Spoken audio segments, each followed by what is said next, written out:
Bonjour à tous, nous poursuivons avec la 5e Mishnah du 4e Perek. La Mishnah nous dit Ha-Omer le Mishnah Neman à la Masrot. On poursuit dans la Nemanus combien on va, jusqu'à où on va croire à celui qui n'est pas donc digne de confiance pour les Trumot ou Masrot. Donc, rappelons bien, celui qui n'est pas Neman, c'est le Hamaharetz. Ce n'est pas pour négliger ou repousser le Hamaharetz, c'est que le Hamaharetz ignorant n'avait pas étudié la halachot et bien obligatoirement, il ne faisait pas attention à toutes les halachot, il ne connaissait pas l'importance des prélèvements, et donc on ne pouvait pas non plus lui faire confiance, puisque si lui-même il ne prélève pas pour ce qu'il mange, donc bien sûr qu'on ne pourra pas lui faire confiance. Quelqu'un qui ne mange pas cachère, on ne peut pas lui faire confiance, il nous dit ça c'est cachère, si pour lui-même il ne fait pas attention, est-ce qu'on peut le croire de nous dire que c'est cachère?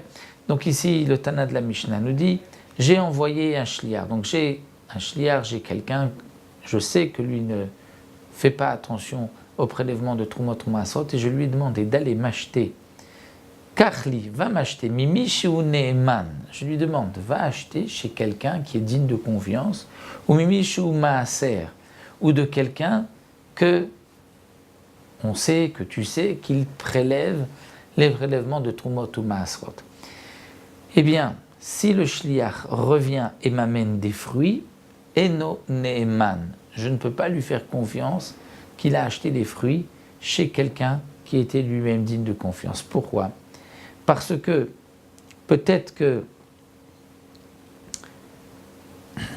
il n'a pas trouvé ou il a jugé que telle personne était à son goût suffisamment digne de confiance et il a acheté chez lui.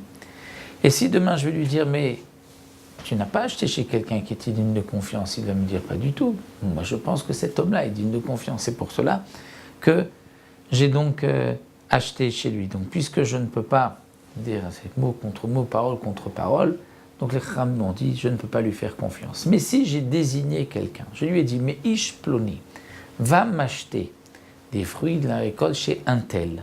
Là, Rezeneman, il revient, il me dit, j'ai acheté chez un tel. Là, je lui fais confiance parce qu'il ne va pas mentir, étant donné qu'il sait que je peux vérifier, contrôler ce qu'il a bien acheté chez ce monsieur ou pas. Halach likach mimenu. Maintenant, dans le cas où le shliach, je lui dis, va acheter chez un tel. Il a été chez ce monsieur en question et il revient en me disant, va marlo, et il revient et me dit, mais l'omatsativ, lui, je ne l'ai pas trouvé. Fait la carte mais j'ai pris de chez quelqu'un d'autre qui lui est digne de confiance. Eh bien, Eno Neeman. On ne le croira pas parce que, comme nous l'avons vu, il n'a pas de Neemanout, on ne le croit pas, puisque lui-même ne fait pas attention à ses prélèvements, et donc je ne pourrai pas lui faire confiance. Donc le seul cas possible, c'est si je lui dis achète chez un tel, et il revient, il me dit j'ai acheté chez un tel, là je lui fais confiance. Donc une petite Mishnah, toujours dans la Neemanout, des Amaratzim, et on se retrouvera Bezrat Hashem pour une nouvelle Mishnah, cette fois-ci lorsqu'on arrive dans une ville et on ne sait pas s'il y a quelqu'un digne de confiance ou pas, qu'est-ce qu'on fera? La Mishnah Vav nous l'expliquera.